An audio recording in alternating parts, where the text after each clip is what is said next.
Welcome, everyone. So good to be together, and what a special day to be learning together today on Yom HaAtzmaut. Happy Israeli Independence Day to everyone. So glad to be together. Today's class is the philosophy of Rabbi Jonathan Sacks with Rabbi Alex Israel. We're so thankful to be learning with you, Rabbi Israel.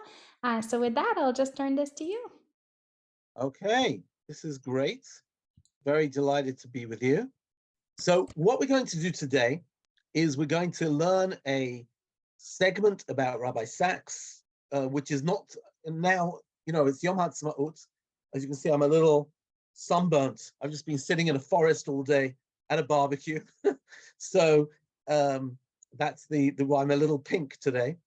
And today we're going to learn a segment of Rabbi Sacks, which relates to one of the most controversial episodes in Rabbi Sacks's career, and that is the topic of the dignity of difference.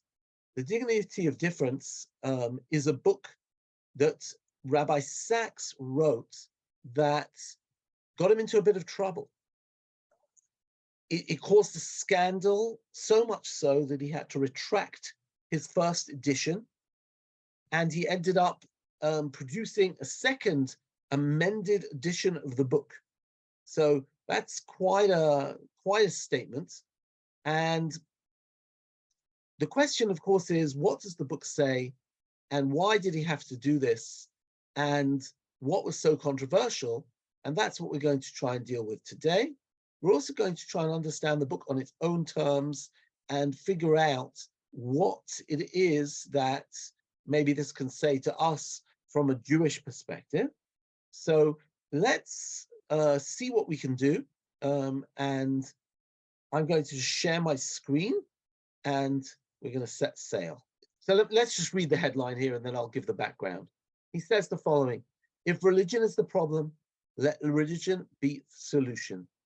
The question I set myself is, can we find, especially within the three Abrahamic monotheisms, Judaism, Christianity, and Islam, a road to tolerance, a road to coexistence, or better still, a respect for difference? This is the path I sought to explore in my book, The Dignity of Difference.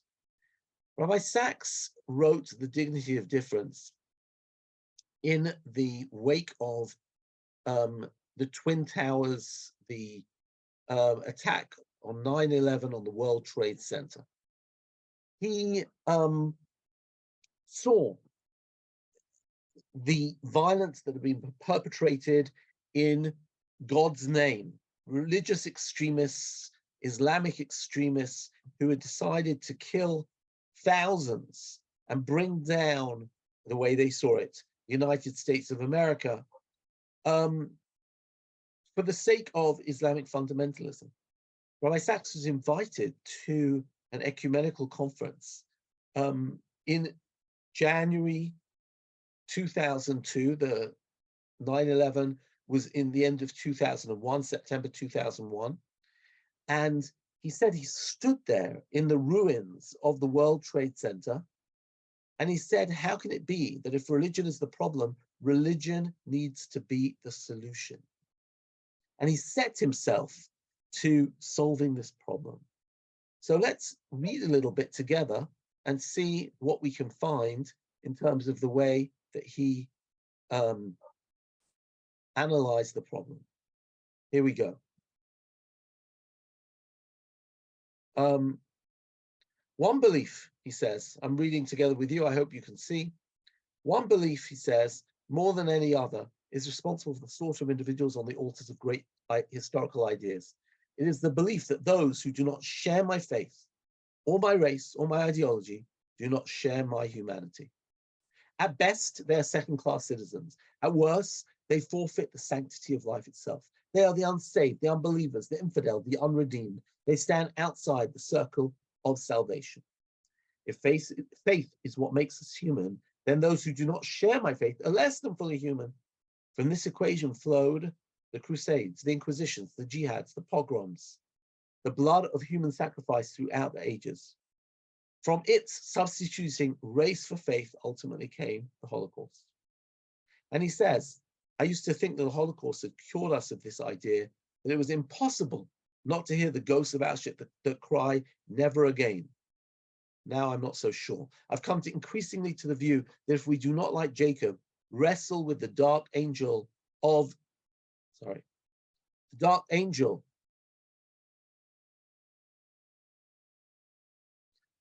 our nature and beliefs, there will be other tragedies. In Rwanda, Cambodia, and Balkans, there already have been, and there will be more.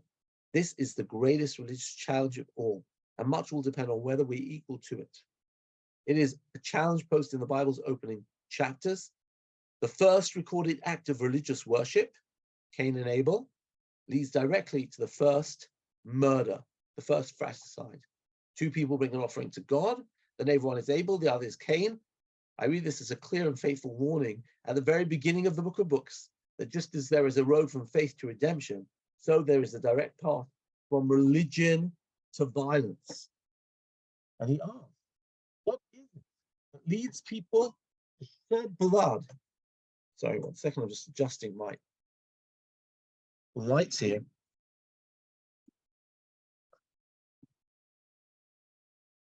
What is it that brings people to shed blood in the name of God?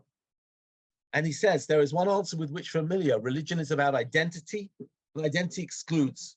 For every we, there is a them. Okay, we're going to talk about, so this is essentially the problem. And the problem, as he expresses it, is that the idea that if you're not one of us, then you are the other, and you are an infidel. I believe that religion is the only single truth. And if you're not part of my truth, then you are a heretic. And then I can reach the point where I say, you forfeit the right to live, or what have you. This is the problem of lack of difference and the problem of religious truths. So how's Rabbi Sacks? That's the problem. How's Rabbi Sacks going to answer it, and why is it so controversial? So let's take a look. He's going to answer it in two stages. The first, he's going to talk about Plato. And in order to even begin, before we get to Plato, you're probably familiar with the idea of Platonic ideas, Platonic forms. Certainly, if you've got a philosophical background, you know what I'm talking about. So, for example, Plato had this idea that, let's say, there is the concept of a table. I'm sitting at a table now. Maybe so are you. And every table is an imitation of the ultimate table up there. There is an ideal table, right? There are ideal forms, and every manifestation in this world is an expression of that ideal form. Here, let's take a look. He's going to talk about excising Plato's ghost. He says, we'll see the quote from Aristotle. Okay? Source B, bottom of page 1. If you seek truth, Aristotle, do not look down to this world that surrounds us, empirical reality with all its messy and chaotic particulars. Look up to heaven and the world of forms. For it is there that you will find the true essence and nature of things. There, in the place of particularity and conflict, you'll find unity and harmony. So let's take a look. He says, in the world of ideas, difference is resolved into sameness. Particulars give way to universals. The world we see in which we move and live, he argued in the Republic, in the famous parable of the cave, is a mere play of shadows. The true essence of things is not matter, but form. Ideas, not their concrete embodiment in the word of the senses. That is where trees become treeness, where men becomes man, and apparent truth coalesced into truth. In other words, you might think you have the truth. There is an ultimate truth, and we're all trying to get it. There's an ultimate table.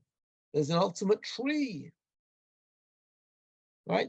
That's the true essence of things according to the Platonic view. Okay? And he says this. It is a wondrous dream, that of Plato, and one that has never ceased to appeal to his philosophical and religious heirs, the dream of reason, the world of order set against the chaos of life, an eternity beyond the here and now. Its single most powerful idea is that truth, reality, the essence of things, is universal. How could it be otherwise? So Let me explain. The idea is here that truths are universal. That, or put it differently, there is only that if Judaism is correct, it's correct for everybody. If Islam is correct, it's correct for everybody. There is a truth. And if you're thinking correctly, you'll see it. That's what Plato is trying to say. So now let's see what the way Rabbi Sacks is going to take this. And in order to do this, Rabbi Sacks turns to the biblical story of the Tower of Babel. And this is going to be his text. And let me maybe say something which you'll see in the text in front of you on page 2, but I don't want to just read the source sheet, so I'm going to talk to you about it. Rabbi Sacks came up here with a remarkable chidush. And he says like this. If you look at the Torah is a book which is predominantly about the Jewish people. It starts with Abraham, Isaac, Jacob, the family of Abraham. And then we move into a nation and we meet the Jewish people in Egypt and the Exodus and the Torah until we go to the Promised Land. Almost all of the Torah is about the Jewish people, a family that turns into a nation. However, the first 11 chapters of the Torah are not particularistic. They are, in fact, universal. In other words, we start off with Adam and Eve, and they are humanity embodied. They aren't Jewish. Then we move on, let's say, to Cain and Abel, the generation of the flood, the children of Noah, all of those things. These people are not Jewish. And then we even could go to the story of the flood, and then after the flood, okay? After the flood, we have the story of the Tower of Babel. All of this, the first 11 chapters of the Torah, are universal. They relate to humanity as a whole. Suddenly, in chapter 12, we start reading about Abraham. We start reading about the story of the Jewish people. Why is it, or what was the catalyst, what was the cause that made us turn from a universal exposure to a particularistic exposure? What happened? So let's take a look at the story. I'm sharing again. Okay. If you see in front of you, you will see the verses of the story of the Tower of Babel. Let's just read the story. The whole world was of one tongue and one language, udvarim achadim, and similar things. In here, they translate it as dvarim achadim, same words. There might not be words, it might even be ideas. Safa is language. Dvarim achadim might mean they had similar ideas. And as they migrated from the east, they came upon a valley in the land of Shinar, and they settled there, and they said to each other, Hava, let's nilban alavenim, let's make bricks. Let's make bricks, let's put them in a kiln, and then it will be artificial stone. And we'll use chemar, clay, as cement. And they said, Hava. Notice, by the way, this is a very united society. They keep on talking in the plural. Verse 3, they said to another, come, or Hava, right? Like Hava Nagila, right? And in the second, Vayomru, and they said, they speak together in unison, because it said everybody on earth had the same language and the same ideas. They say, let's build a city and a tower with its head in the heavens, and let us make ourselves a name, so we shouldn't be scattered. In other words, here you have a society which is phenomenally unified. Isn't it wonderful? Now, here, something very interesting is going to happen, because God is going to destroy their unity. God is going to create diversity. How does God do that? by changing their language. Let's see. God came down to look at the city and the town that man had built. And God said, if one people with one language, this is how they've begun to act, then nothing they can spy will be done. Sorry, I'm just trying to scroll.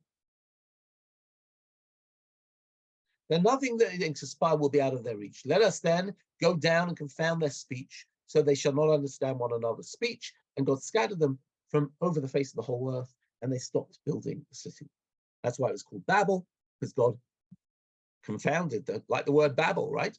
Confounded the speech of the whole earth, and from there the Lord scattered them over the face of the whole earth. Now here, of course, there's a big question. What's wrong with unity? What's wrong with everybody being together? But one thing we can see, that God didn't like the unity, and instead what God used was language in order to, once he changed the language is the key to diversity.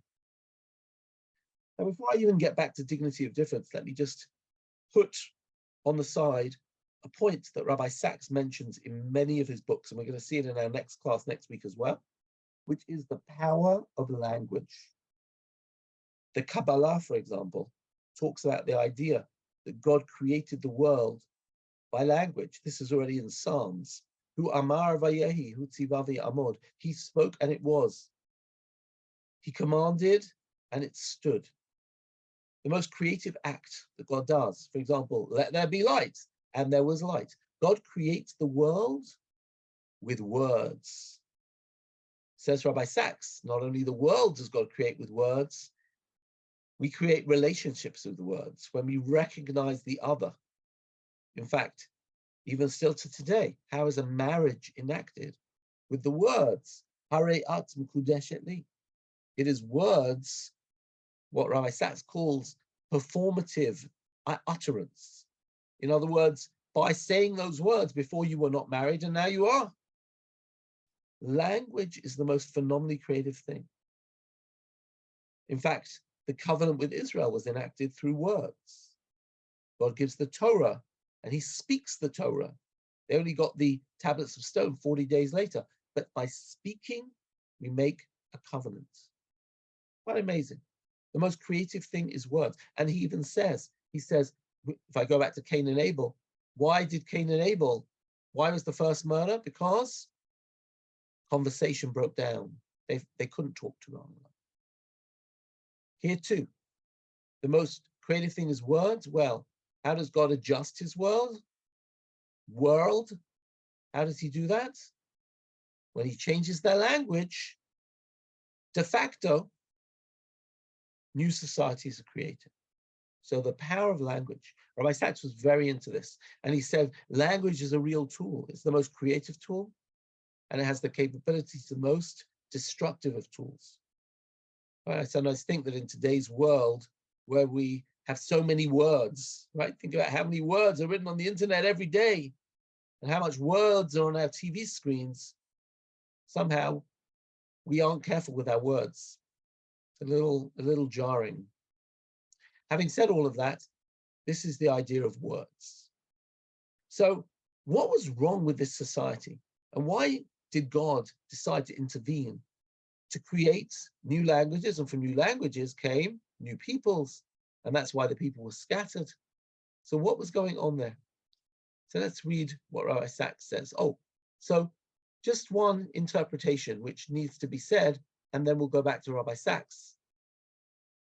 So what was wrong with this society? Rabbi Sacks says that, in fact, this was what he calls the first totalitarianism. Yeah, you know what? Let's take a look here. I'll read to you what's on the screen. Civilization is a journey from the particular to the universal. As soon as we see how in Western thought, civilization is a journey from the particular to the universal, we begin to realize what is so radical about the philosophy of the book of Genesis. Genesis begins with the universal, with Adam and Eve and humanity as a whole. And it's from there that it moves to the particular, to Abraham and Sarah and their children. It is the exact opposite movement of Platonic thought. It's what makes Genesis what I call Western civilization's great counter-Platonic narrative. The question is why? And the obvious place to look for the answer is the passage immediately before God's call to Abraham to leave his land, his birthplace. What precedes this passage is Genesis 11, the Tower of Babel. And what I want to do is I'm going to highlight what I'm about to read. And I want you to, he quotes somebody who says, Babel was the first totalitarianism. It was the first place that had no room for difference. So let's read this interpretation. It's on your screen now, the Netziv. Let's make for ourselves a name, he says. People were set up to watch and be in charge of the thing. There were army chiefs in charge of punishing those who would cross or not toe the line, since it was due to this case, otherwise there would be no need for the tower. All of this was due for fear and suspicion, lest we be scattered over the face of the earth. Have we misunderstand why they feared that someone might leave to another land? And it is understood that this was related to the uniformity that was among them. And since the opinions of people are not identical, they feared that people might abandon this philosophy and adopt another.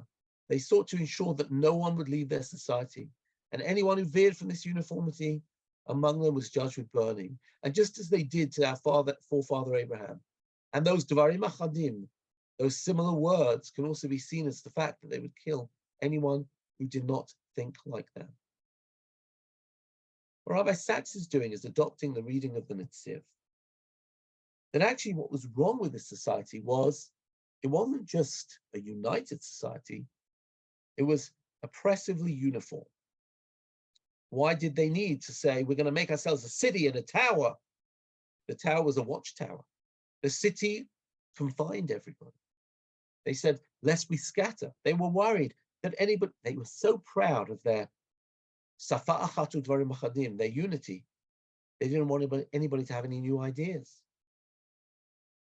In this way, by the way, the Netziv, Rav Naftali Tzvi Yehuda Berlin, who was the Rosh Yeshiva, Volodin Yeshiva at the end of the 19th and beginning of the 20th century, had an inkling of the sort of totalitarianism that would become communism in Russia, fascism in Germany. And he understood that when you have some powerful ideas, sometimes you try not to have people rally around those ideas, but to impose those ideas by force. Why would God intervene? Because God wants choice, because God wants variety, because he wants diversity.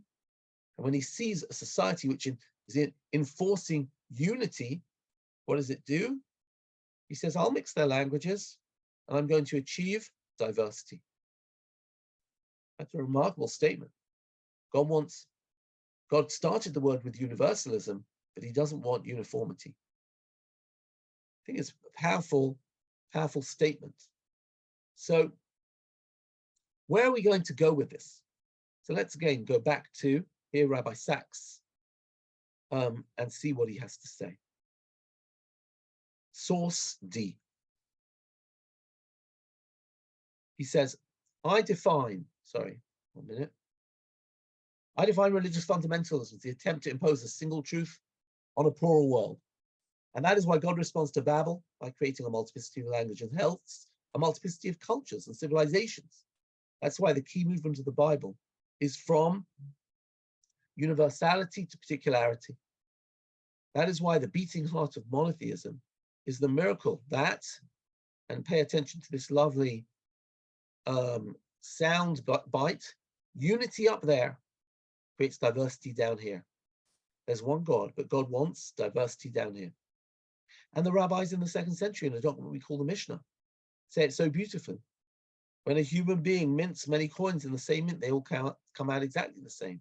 God makes every human being the same mint, in the same image, his image, and we all come out different. And that's, he says, the same thing as you shall love your neighbors yourself. And that is the idea that you have to, the Bible says, love the stranger. The Torah tells us in one place to love our neighbor, but in 36 places to love the stranger. Why? Because it's much harder to love a stranger than love your neighbor. So to summarize, what Rabbi Sacks is saying is that we have a situation in which God didn't want the world to be universal. He wanted there to be diversity. And that's, right? Or maybe like say, let's follow this. Why did God tell Abraham to be different? I'm on the top of page 4. Teach all humanity the dignity of difference. And friends, we know now that thanks to the entire environmental movement, that our entire ecology depends on biodiversity. And that any diversity can have incalculable consequences. Cut down the rainforest and you get global warming. So the idea here is Abraham was told, maybe, he's told Lech Lecha, right? And what's he told? Become a stranger in a strange land. Go live a life that's different from the people around you, different from the way the Mesopotamians lived, different from the way the Egyptians. Abraham was the first person told to be different. And we respect the dignity of difference. We will respect the stranger. And just like the globe needs diversity, so does civilization. And now I want to get to what was the most controversial paragraph in this book.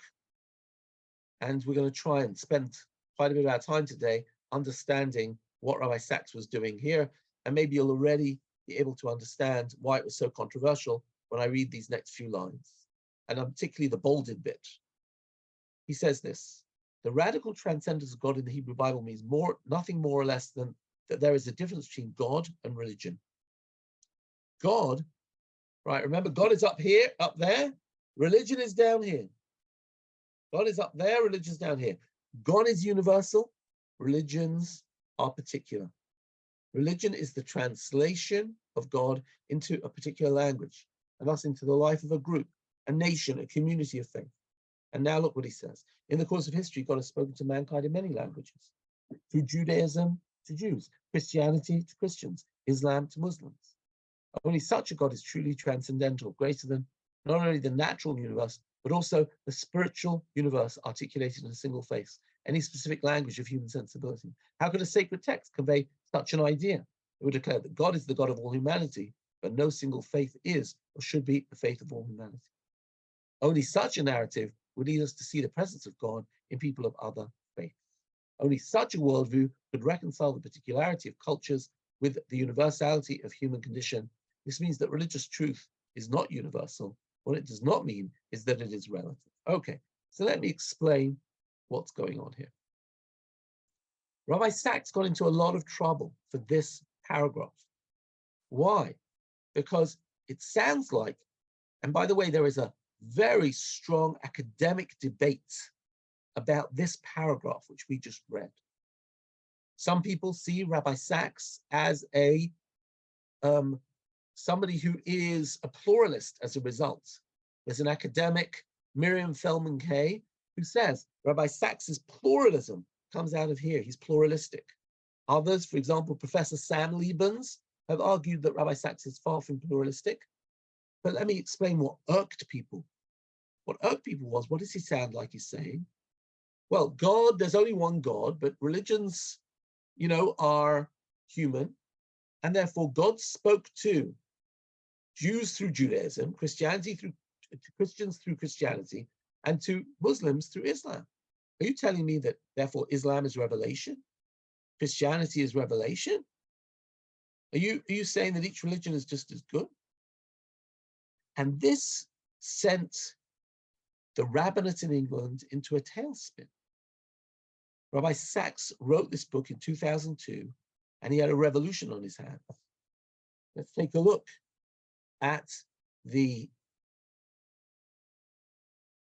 I'm skipping down to text, what is it? G. Look at this from the Guardian. Chief rabbi accused of heresy over a book, right? Take a look at the highlighted bits. The statement in Hebrew by Rabbi Elchanan Halpern, who is the Haredi, president of the Union of Orthodox Hebrew Congregations, said that Dr. Sacks must not only make atonement for his sin, but ensure to recall all copies of his book, The Dignity of Difference, so they could be destroyed, right? It's a grave deviation from traditional Orthodox Judaism. What appears to have caused the outrage, I'm at the bottom of the page, is the book suggesting that religions have something to learn from one another, and that God's message may not have been exclusive to any one group. The book says in the course of history, God has spoken to mankind in many languages. through Judaism to Jews, Christianity to Christians, Islam to Muslims. Truth on earth is not, nor could it aspire to be the whole truth. In heaven there is truth, on earth there are truths, therefore each culture has something to contribute. And therefore, even the London Beit Din, right, attacked Rabbi Sacks for this. So what exactly are we going to do with this? Rabbi Sacks, by the way, what did he do? He agreed. First of all, by the way, he wrote a 140-page defense of his positions, which he shared with the rabbis in Anglo-Jewry. It had more than 180 sources. I've got it on my computer.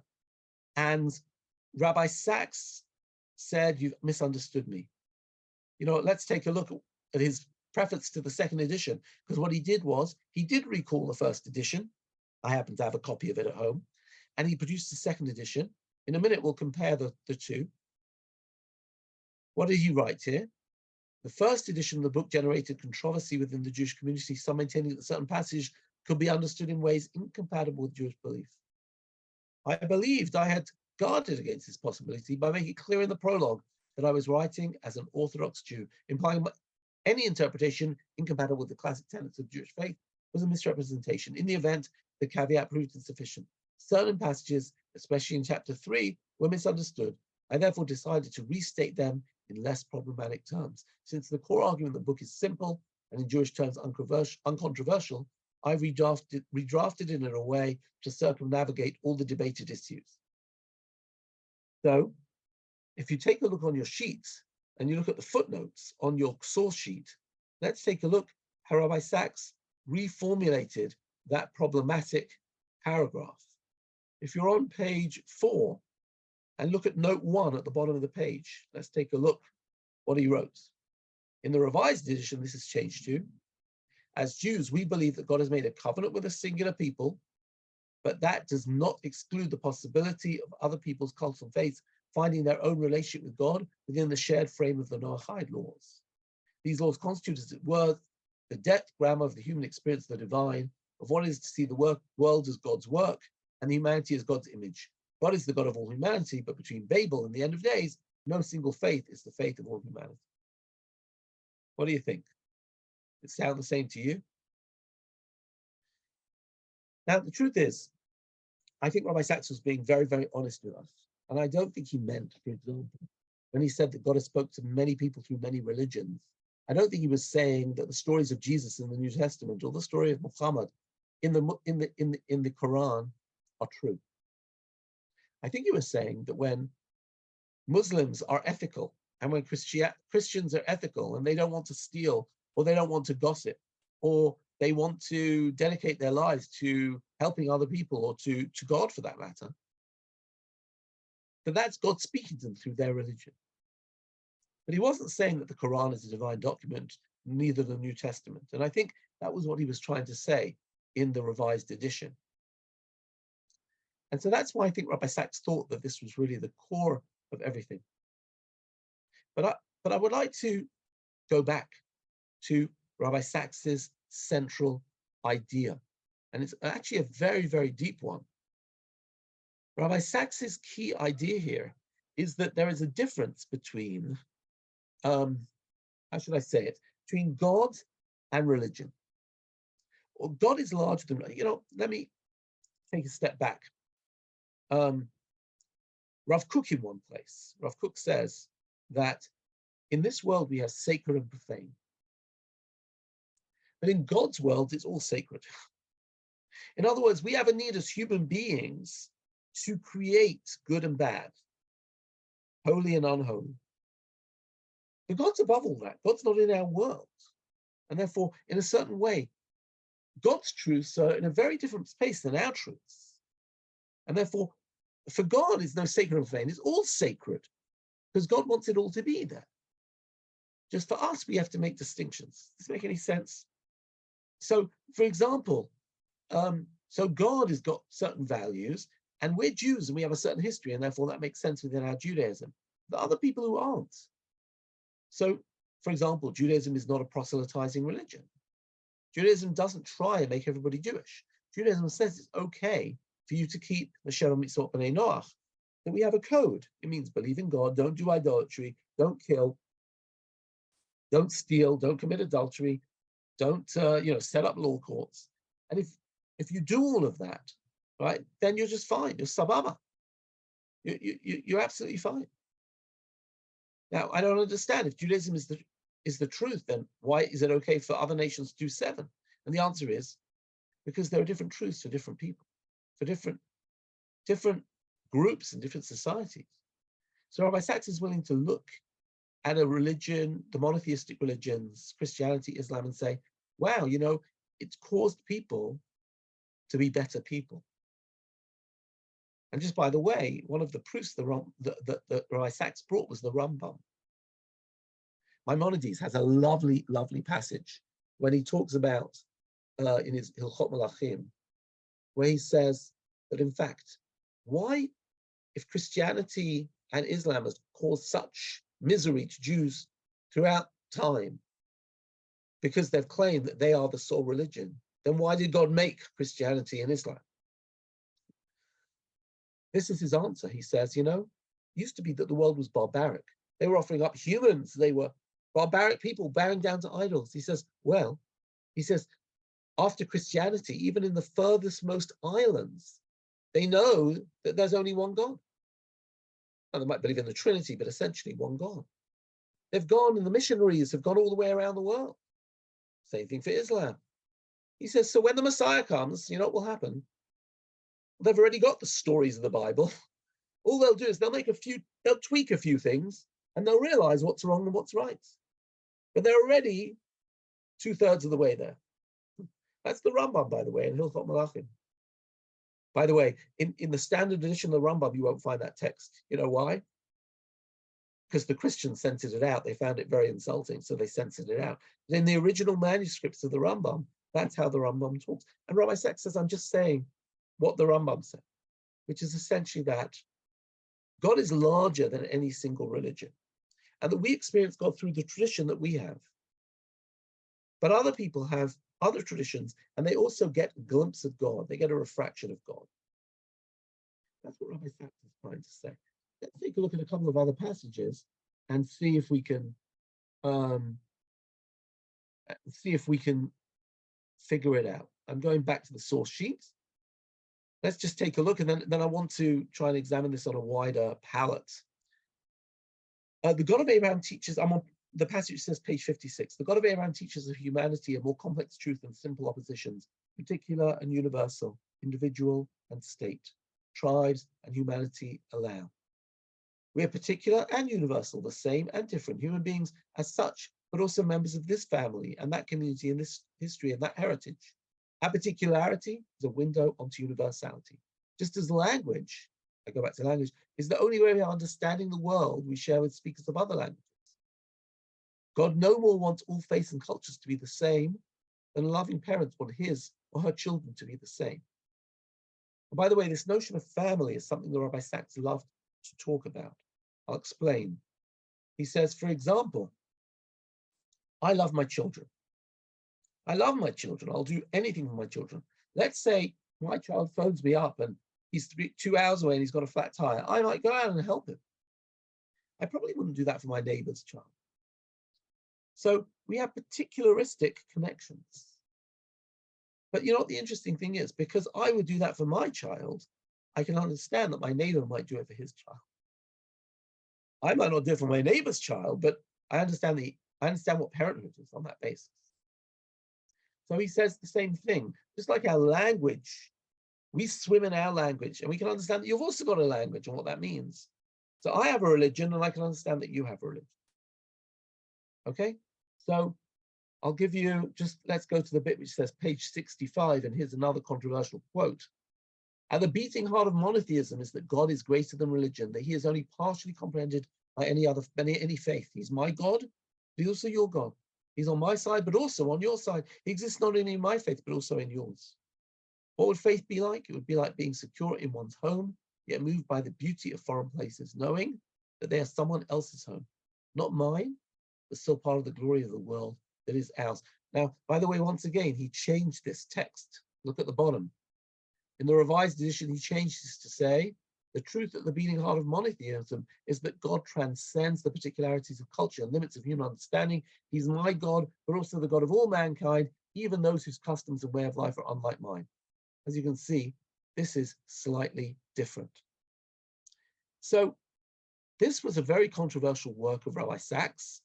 He was put into, in a very uncomfortable position.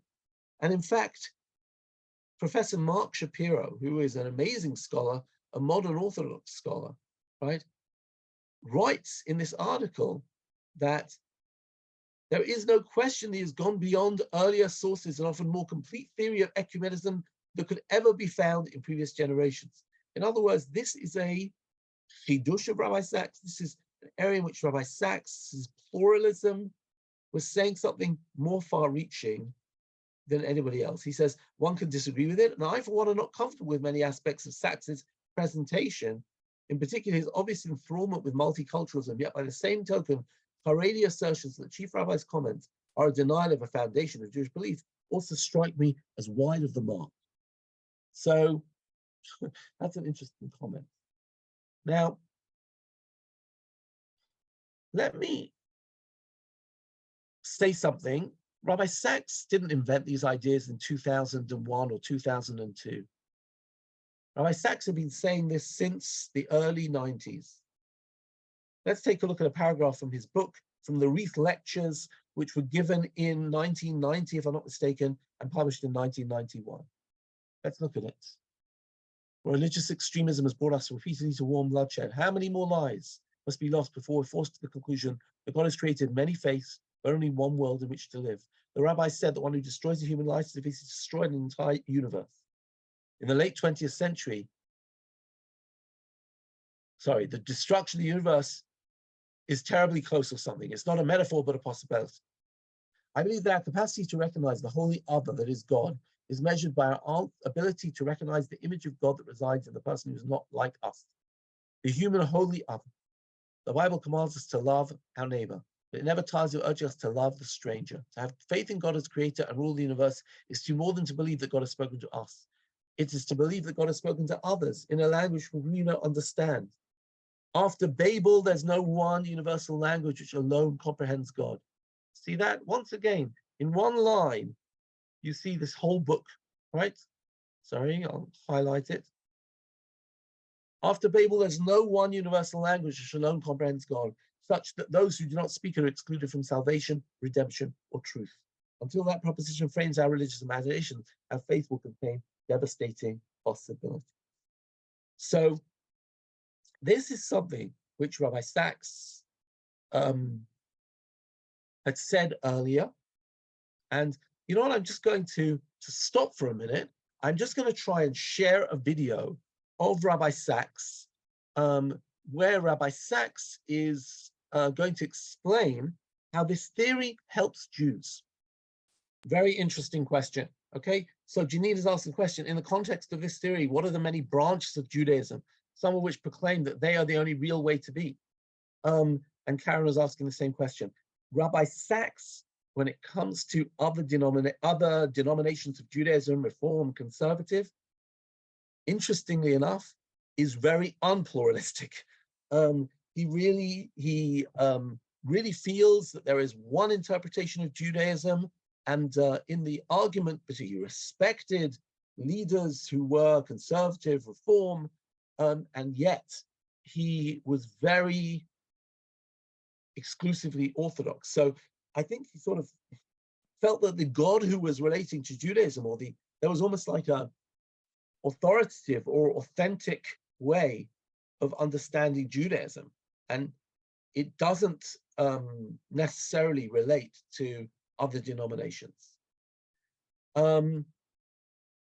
Gershon Hepler writes, did Rabbi Sacks suggest in Kol Dofek and suggest that God knocked at the door of the Gentile nations? Yes, it definitely says there in Kol Dofek. Rabbi Soloveitchik suggests that God had a sort of message for Christianity.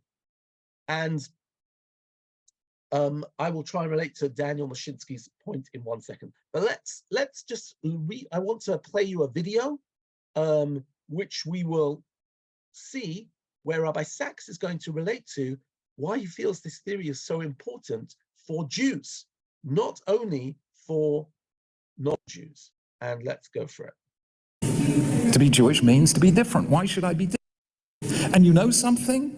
We do not have a history of asking that question. For most of Jewish history, nobody ever asked, why be Jewish? Why be Jewish? Because your parents were Jewish, your grandparents were Jewish, your Bubba and Zeta and their Bubba and Zeta were Jewish. What choice did you have? That's who you were. But today, when you can choose to be anything you choose to be, today we have to ask and answer that question. And the real problem with asking and answering that question is that classically there is only one answer. It goes, Asher b'chabanu mikol ha'amim, or Ata b'chatanu mikol ha'amim, you chose us from all other peoples, you loved us. The concept of chosen people. Why be Jewish? Because that's what we were chosen to be. Now, if there is one phrase you cannot use in polite society nowadays, it's chosen people. Have you ever used that phrase in non-Jewish company? You can't use it. It's racist, it's supremacist, it's every ist you can think of. It's politically incorrect, as politically incorrect as it gets. So we had to sit and wrestle, and it took us years. How can we get the concept of chosen people into people's minds in a way that is not profoundly offensive to our modern sensibilities as liberal Democrats? And in the end, after at least 5 years of intellectual searching, we came up with an answer. It is a phrase. I used it in one of my books, and I later used it as the title of another book. The phrase, the dignity of difference. I said, the Bible begins not with Jews, not with Israel, but with humanity. Adam and Eve, Cain and Abel, Noah and the flood, Babel and its builders. And it's only with chapter 12 that God tells Abraham to go and start a new way of serving God. And the way I put it was this. Judaism is a protest against empires, against the attempt to impose a single truth on a plural world. And as a protest against the first empires, and the first empires were Abraham's Mesopotamia and Moses' Egypt of Ramses II, the first empires in all of human history. Judaism came along and God said to Abraham, go you and be different, to teach humanity the dignity of difference. And if you say everyone is different, that's the truth. Everyone is different. But Jews were the only people who throughout history stood firm on the principle of the right to be different, the duty to be different, the dignity of difference. We were the only people who throughout history refused to convert to the dominant religion or assimilate to the dominant culture. But why? To teach humanity the dignity of difference. In technical language, we universalized particularity. It was a paradigm shift, a new way of thinking about Jewish identity that was incredibly inclusive. And because I didn't know whether it would work, I road tested it. Every year, Elaine and I give a reception and we do a study session with the leaders of the National Union of Students. You know, there's a lot of anti-Israel activity on British campuses, and we want to have students, that is non-Jewish students, on our side. So each year we make a special fast and we cultivate the leadership of the National Union of Students, almost none of whom are ever Jewish. And we sit and we befriend them, we give them a reception, we learn with them. And so for 2 years in a row, I tested out on them, non-Jews, all of them, the concept of dignity of difference.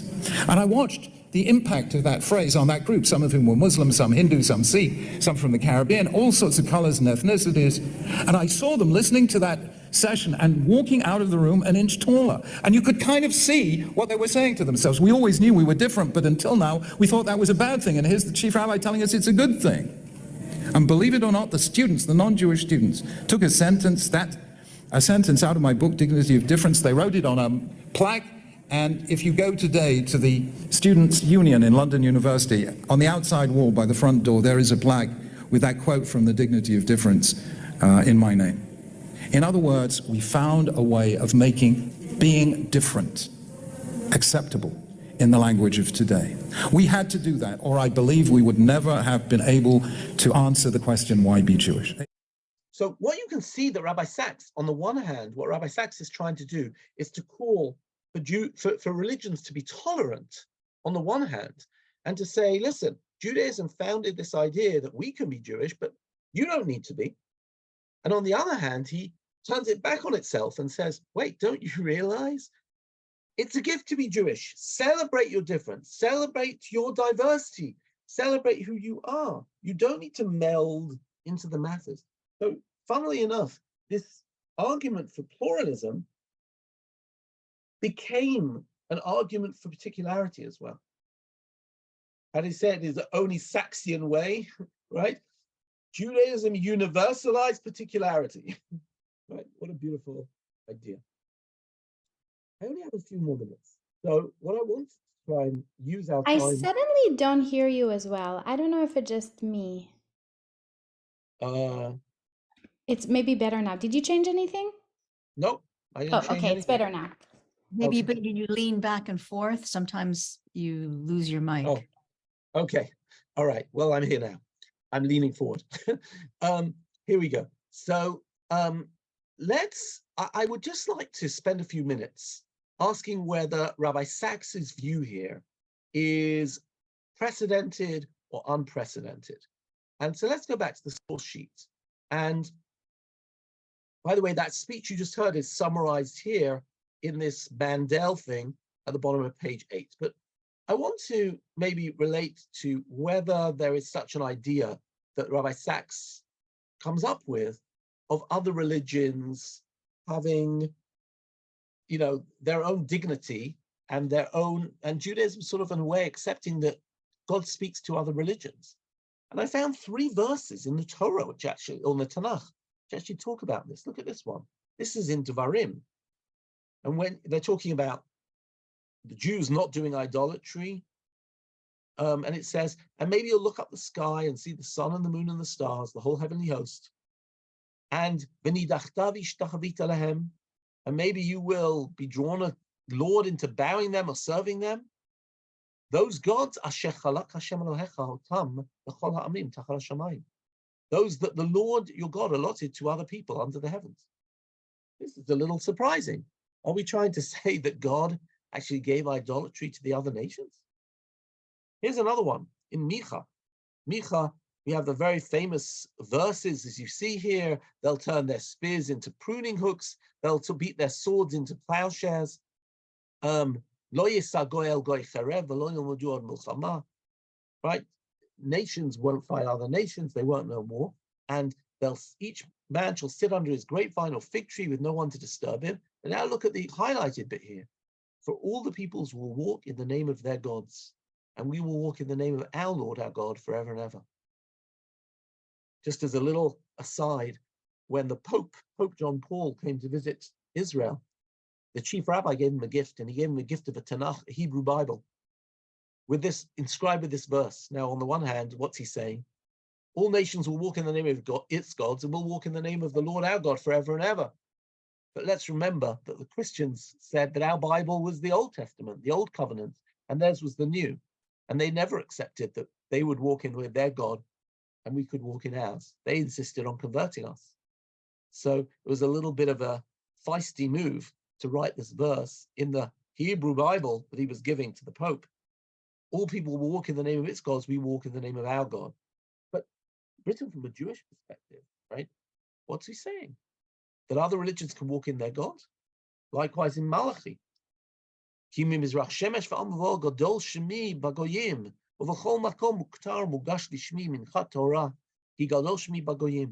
All the nations bring incense to me.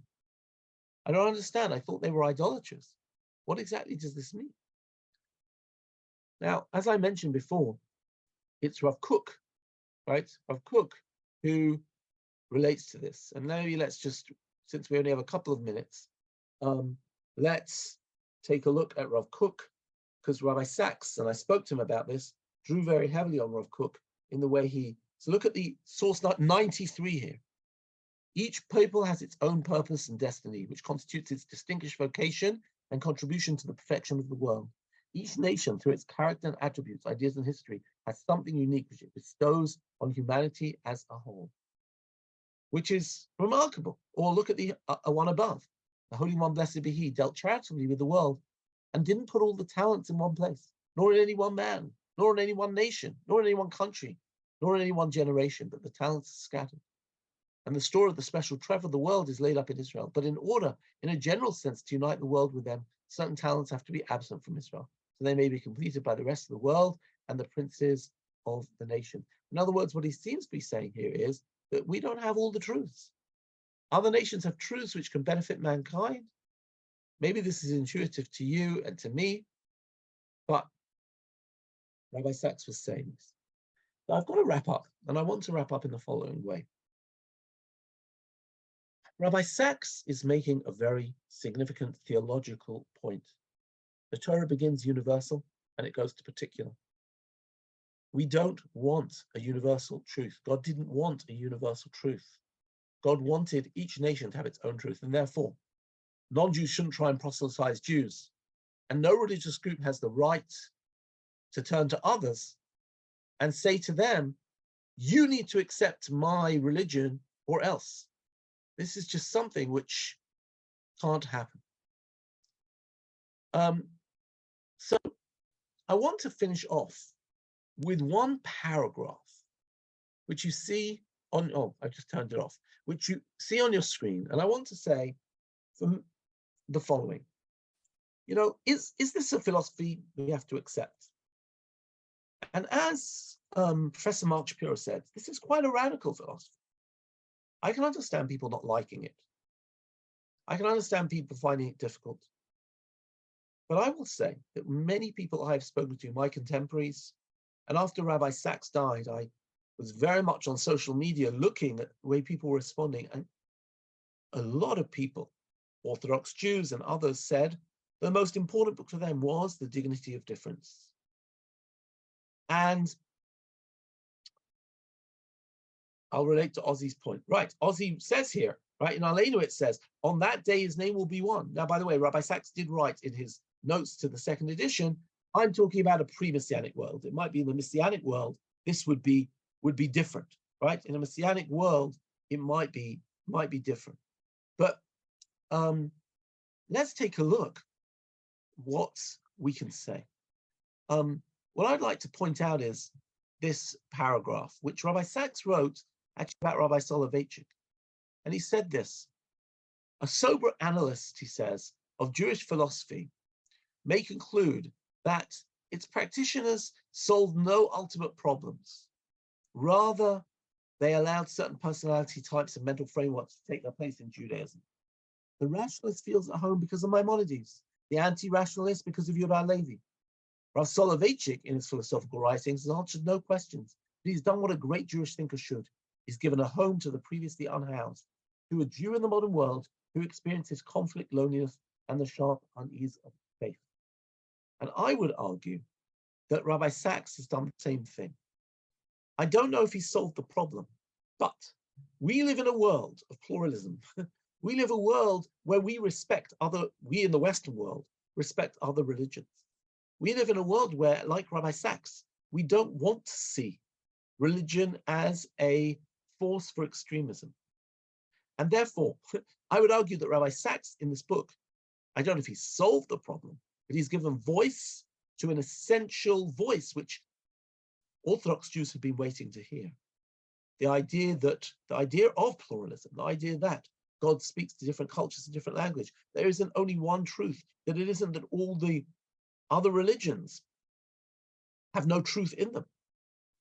By the way, we can argue about this detail or that, but this allows us, as even earlier in the 12th century or 13th century, the Meirids said that anyone who is part of an organized religion is somebody worthy of our respect. Rabbi Sacks is building on that and saying other religions should look at us, and we should look at other religions and realize that there is one God, but God speaks to different cultures in many different ways. So that's it for today.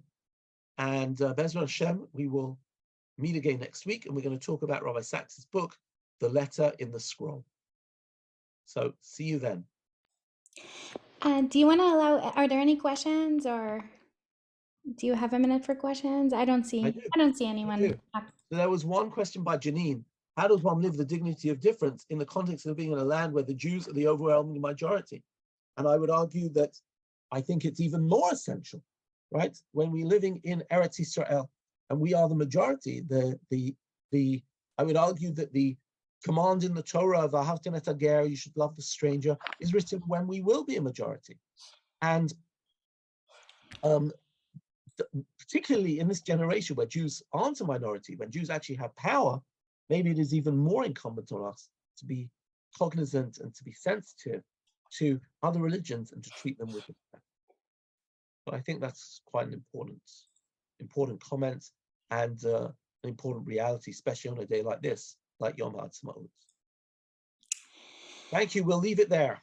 Okay, thank you so much, Rabbi Israel, and thank you so much for all the participants, not only here on Zoom, but also on Facebook. Always good to learn together.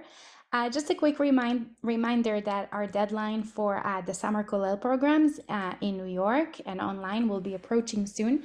So make sure you get your application in. There are also a few spots left in each of our girls' summer programs. So again, urge young Talmidot in your life to finish up their applications as well. We also have many more classes happening right now and always. You can find out more information and sign up for classes at drisha.org, our website. Okay. And yeah, it's drisha.org, the website, okay, Rabbi Sacks?